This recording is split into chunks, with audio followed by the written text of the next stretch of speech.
আমরা প্রায় ভুলে যাই যে বঙ্গোপসাগরের একটা অংশও আমাদের দেশ। এর পরিমাণ আমাদের মোট জমির পরিমাণের চাইতে বেশি।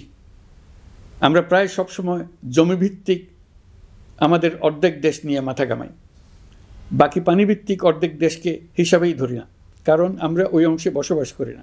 আমরা তো হাওর বাওরেও বসবাস করি না, তাই বলে তো তাকে হিসাবের বাইরে রাখেন। এখন থেকে আমাদের অংশের বঙ্গোপসাগরকে আমরা আমাদের দেশের মূল্যবান অংশ, এই কথা সবসময় মাথায় রেখে অগ্রসর হব।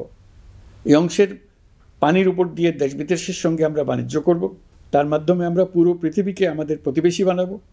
এই পানির মধ্যে আছে অফুরন্ত সম্পদ, মৎস্য সম্পদ, যা প্রতি বছর ফসল দেয়। এই পানির নিচে আছে অফুরন্ত গ্যাস। এর সব কিছুকে নিয়েই প্রতিনিয়ত আমাদের চিন্তাভাবনাকে চালিত করতে হবে।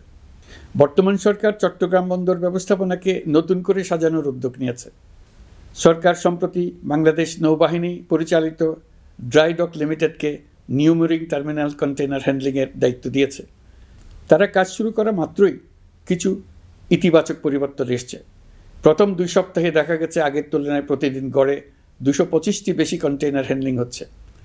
এই বন্দরকে আধুনিকভাবে গড়ে তোলা গেলে তা শুধু বাংলাদেশের অর্থনীতিতেই ভূমিকা রাখবে না, নেপাল, ভুটান সহ পার্শ্ববর্তী অঞ্চলের অর্থনীতিতে ইতিবাচক ভূমিকা রাখতে সক্ষম হবে। বিনিময়ে তারাও উপকৃত হবে, আমরাও উপকৃত হব। আমাদের উপকূল অঞ্চল অফুরন্ত সম্ভাবনার আধার।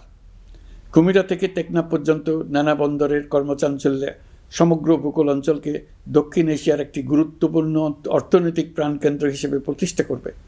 এই পুরো অঞ্চলে অনেকগুলো শিল্পাঞ্চল গড়ে উঠবে শুধু সমুদ্রের সান্নিধ্য এবং তার ব্যবহারের দক্ষতার কারণে।